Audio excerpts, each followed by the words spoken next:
Olá, pessoas. O vídeo de hoje era para ser um estilo mais ou menos maqui e fala, mas ao invés de maquiar, o meu cuidado com skincare.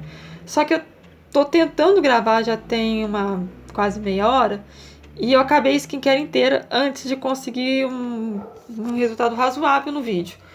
Então vamos sem cuida da pele, sem skincare e fala, vai ser só o fala mesmo. Hoje eu queria ter uns 2 dedinhos de prosa com vocês. Ai, merda. A respeito de umas coisas que eu tô vendo, sabe? Eu já tava pensando em conversar sobre isso há mais tempo. Mas eu fico pensando e vira e mexe, não coloco na prática. Então, dessa vez vai. Eu fico observando, desde o início da quarentena, no início nem tanto, atualmente mais. E eu comecei a pensar mais nisso ultimamente por causa da situação de Manaus, sabe? Assim, em relação a minha pele não é oleosa, não. Ela tá com óleo, literalmente, tá? É um óleo de rosa mosqueta.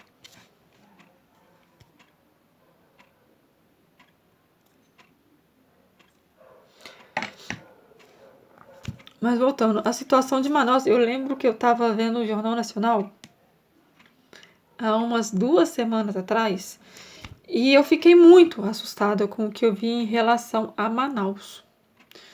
Em relação à falta de oxigênio, ao governo federal tá naquela coisa de praxe, né, gente? De nega situação até que troço, né?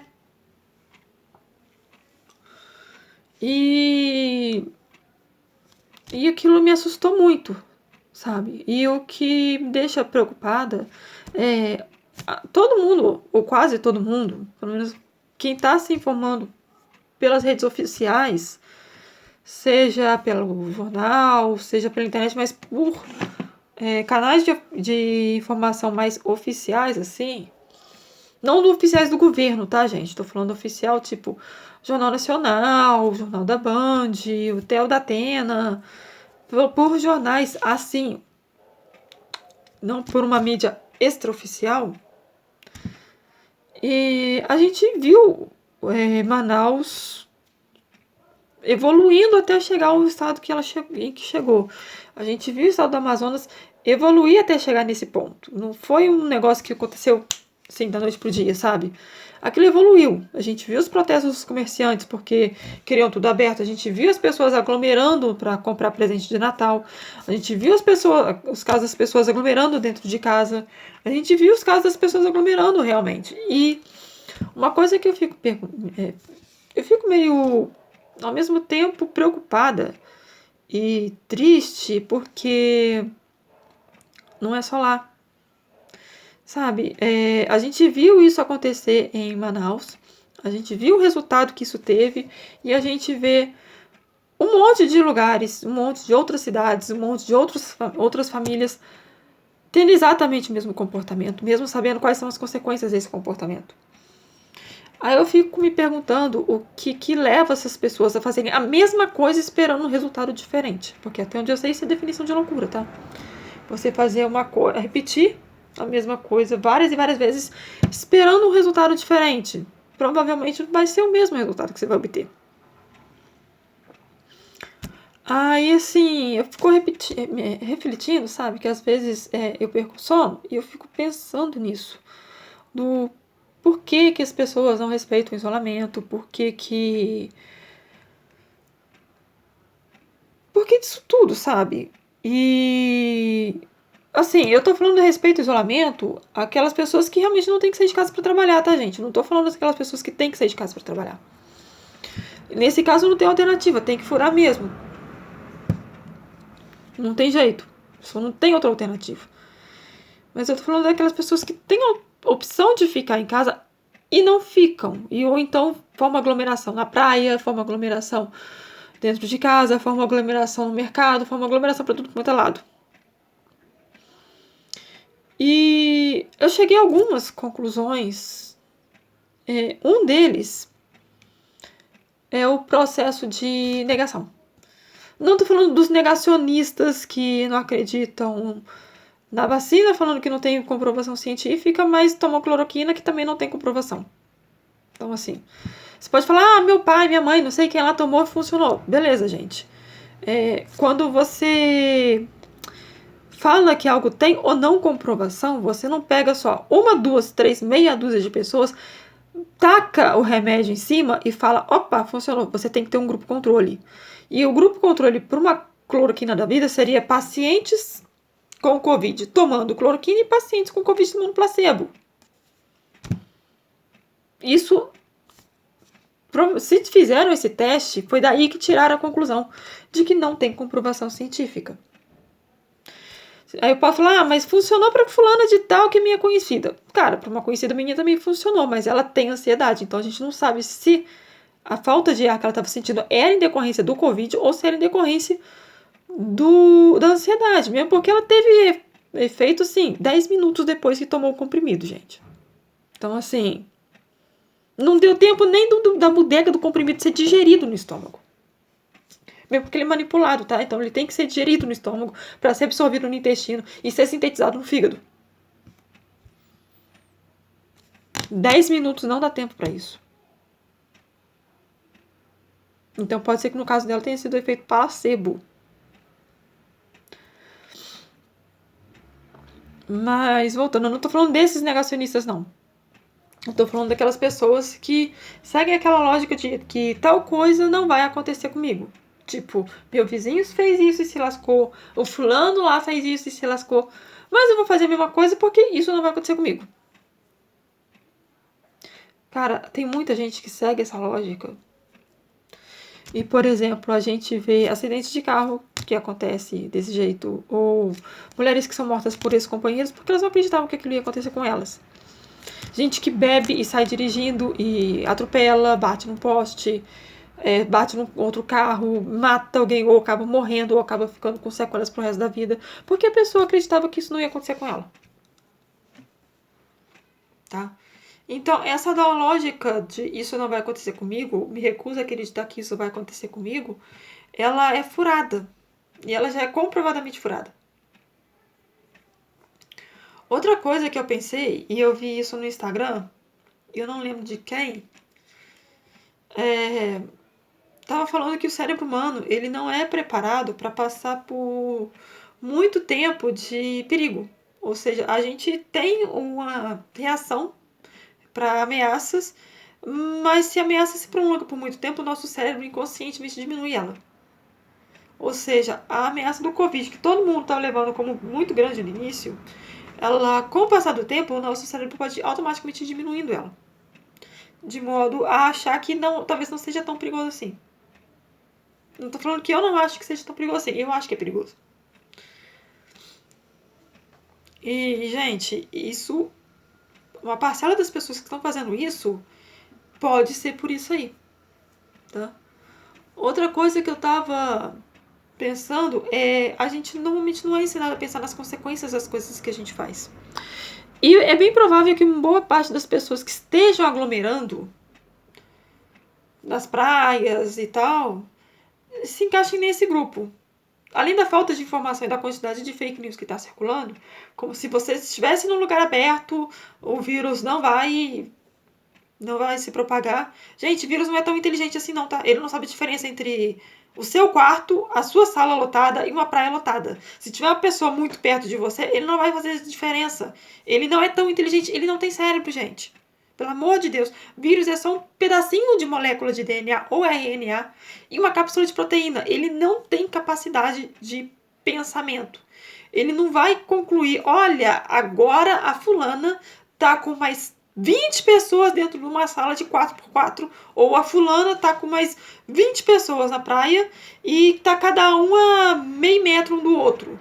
O vírus não vai raciocinar desse jeito. Ela não vai pensar, opa, tá na praia, eu não vou sair por aí contaminando os outros, ou tá num lugar fechado, eu vou sair contaminando. Ele não tem esse raciocínio.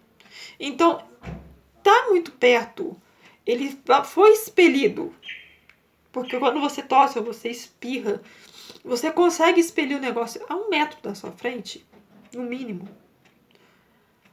Gente, se tiver uma pessoa a 1 metro na sua frente e você estiver contaminado, você vai passar. Essa é a questão. E não vai fazer diferença se você tá num lugar fechado ou aberto, isso aí. Você tá a uma distância pequena da outra pessoa, se você estiver contaminado, você vai passar. Se a outra pessoa estiver contaminada a uma distância muito pequena de você, tipo, muito perto, ela vai te passar. Isso não depende da vontade dela e não depende da sua vontade. Isso vai acontecer porque vocês estão muito próximos. Só que a gente não é, assim, tão educado a pensar nas consequências do que a gente tá ou não fazendo, sabe? E eu vejo isso muito. As pessoas não pensam muito nas consequências. E quando vão pensar nas consequências é quando elas já estão batendo na sua porta. E isso eu tava vendo numa discussão num grupo de vegano. A gente não é ensinado a pensar nisso. Então, talvez uma parcela considerável dessas pessoas, elas simplesmente estejam somadas à falta de informação com essa inconsequência, estejam aglomerando por isso. Outra coisa são aquelas pessoas que não têm nenhuma capacidade de sentir empatia mesmo. Se elas acham que se elas pegarem, vai ser só uma gripezinha, só um resfriadinho e foda-se se passarem. E isso é, de certa forma, também uma inconsequência, mas é uma inconsequência mais grave, né? Porque mostra uma completa falta de consideração pelo próximo. Gente, se essa pessoa realmente fosse saudável e se preocupasse com a própria saúde, ela ia perceber o quão é difícil, quão é complicado, às vezes, você ter um organismo saudável. E entenderia o quão é valioso, quanto a sua saúde é valiosa. Eu sei disso, gente, porque eu faço uma alimentação saudável, eu pratico atividade física, eu tento dormir o melhor possível, eu tento descansar o melhor possível, eu tento ter uma rotina saudável, eu sei o quanto a minha saúde é importante. E eu sou uma pessoa saudável. Só que eu também sei o quanto isso me custa de tempo, de preocupação, de procurar informação. E eu não vou arriscar a minha saúde por conta de uma aglomeraçãozinha, né? Eu vou dar um exemplo. E isso aí também serve como exemplo do porquê que a gente não deve subestimar o coronavírus. Tá, o Bolsonaro pegou, pra ele realmente foi só uma gripezinha mesmo, porque convenhamos, gente, se ele precisasse internar, ele é o presidente da república, ele tem vaga em qualquer hospital do país. Se ele precisar de oxigênio, eles vão tirar o oxigênio até do capeta, mas vão puxar oxigênio nele. Pra ele não vai faltar medicamento, não vai faltar vaga em hospital, não vai faltar oxigênio, não vai faltar nada. Ele é o presidente da república. Ele vai ter acesso a qualquer coisa. Pra mim, pra vocês, talvez não. Porque, assim, se faltar, a gente tá lascado, né? Mas, assim... E... eu vou dar um exemplo de uma doença que todo mundo, assim... agora parece que todo mundo tá se preocupando com ela, né? Uma forma de prevenção é bem simples, gente. É você não deixar a água parada. Já entenderam que eu tô falando da dengue. E também da febre amarela. Mas eu vou falar especificamente da dengue. Em 2016, eu tive dengue. Gente, minha casa não tinha água parada. Então, provavelmente, era a casa de algum vizinho. E em frente à minha casa tinha um terreno que ele vivia vago. Uns anos depois, quando o dono do terreno resolveu anexar esse terreno à casa dele, eles tiraram muito entulho desse terreno. Muito entulho. Assim, uma quantidade assustadora. Mas eu tive dengue uma vez na vida só. Eu fiz o teste, confirmou que era dengue. Foi em maio de 2016. Eu tive febre por uns 3 dias. Não foi febre alta, só no primeiro dia que realmente chegou a febre alta, chegou a 39,5. Em poucas horas foi da temperatura normal para 39,5. Foi acho que 2 ou 3 horas. E dor no corpo, assim, no primeiro dia, durante parte do dia, eu tive muita dor na perna. Parecia que alguém tinha enfiado um ferro do meu calcanhar até o topo do fêmur, passando por dentro da perna direita. É uma dor bem danadinha. Mas eu comecei a me medicar e em 3 dias eu não tinha mais sintoma nenhum. Será que é coerente eu ficar falando que dengue é só uma virosezinha? Porque, né, comigo foi leve? Uma conhecida minha passou 5 dias internada com risco de desenvolver a dengue hemorrágica. Um filho do amigo do meu pai, a plaqueta dele chegou a 30 mil. Ele não podia descer da maca com risco de ter hemorragia. Porque se ele desse qualquer microhemorragia interna, ele não teria plaqueta para fechar. Uma prima minha teve 3 vezes. Essa terceira, eles chegaram a suspeitar de Covid. Ela não se aguentava. Assim, ela estava destruída, acabada, passando muito, muito, muito, muito mal. Então, será que realmente, se eu pegar a minha experiência com a dengue, que foi uma coisa bem leve mesmo, que se eu não tivesse feito o teste detectado que era dengue, passaria com uma virosezinha qualquer e generalizar para todo mundo? Não dá, gente. Eu tive muita sorte. Eu realmente tenho um organismo muito forte. Então, assim, mas eu citei vários casos de pessoas que tiveram, assim, muito mais grave do que eu tive. Gente, inclusive, que teve risco de morte. Tem gente que morre com dengue. Será que é certo eu tomar minha experiência como a experiência e sair por aí subestimando o vírus, sair por aí subestimando o mosquito que transmite o vírus? É a mesma coisa com o Covid. Gente, pode ser que a maioria das pessoas se recuperem, mas ainda tem gente morrendo. Ainda tem gente recuperando com sequela. Então a gente tem que ser mais responsável. Né? Porque com um lá foi uma gripezinha, fulano não teve nem sintoma direito. Meu pai, por exemplo, teve, assim, aqui em casa, de 4 pessoas, 3 tiveram sintoma de Covid. 3 tiveram Covid. No caso foi meu pai, minha mãe e minha irmã. O meu pai foi só tosse com secreção e acabou. Ele teve uma semana de tosse e acabou, morreu nota. A minha mãe, cara, ela tava com uma cara de acabada, de dar até medo. E a minha irmã não conseguia levantar da cama. A mais nova, que teoricamente seria mais forte dos 3, ela não conseguia levantar da cama, ela não se aguentava de pé. Então, cada caso é um caso, cada caso vai ser de um jeito, cada pessoa vai reagir de um jeito, cada organismo vai reagir de um jeito. Não dá para generalizar. Então a gente tem que ser responsável. Usa a raio da máscara, evita aglomeração. E evita mesmo, gente. Se você ficar alguns meses sem ir para uma balada, sem ir para uma festa, daí por diante, isso não vai arrancar teu pedaço, isso não vai te matar. Porque às vezes você pensa, aquela pode ser a última balada. E pode ser realmente. Talvez não a sua. Mas você vai, pega e passa para outra pessoa que ela nem tava na balada. Nem tava no barzinho. Não tava naquela reunião. Não tava naquela aglomeração que você foi. Então, seja consciente, seja responsável, tenha empatia pelo próximo. Se você não liga de pegar um vírus, tem gente que não quer pegar. E essa pessoa tem o direito de não pegar. Se você acha, foda-se, todo mundo vai pegar, e não se preocupe em não pegar, problema teu. Existem pessoas que realmente estão preocupadas em não contrair o vírus. Então, seja responsável. Essas pessoas têm o direito de não querer e de não contrair. Ao invés de ficar, correndo risco, porque tem uma pessoa que acha que o próprio umbigo é o centro do universo que não teve problema nenhum em sair passando. Porque a partir do momento em que você aglomera, você tá assumindo o risco, sim, de pegar e tá assumindo o risco de passar. Você pode não ter consciência que tá assumindo esse risco, mas você tá assumindo. Bem, gente, por hoje é só. Eu espero de coração que vocês botem a mão na consciência e para de aglomerar. Cara, não precisa ser uma merda o isolamento. O isolamento pode ser bom.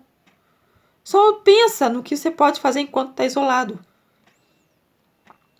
De ficar sem ir na praia, você não vai morrer por ficar sem ir na praia, não. Mas você pode morrer se você pegar coronavírus. Então, bota a mão na consciência e pensa nas consequências dos seus atos antes de acontecer a consequência. Bom, gente, é isso e beijos. Tchau, tchau.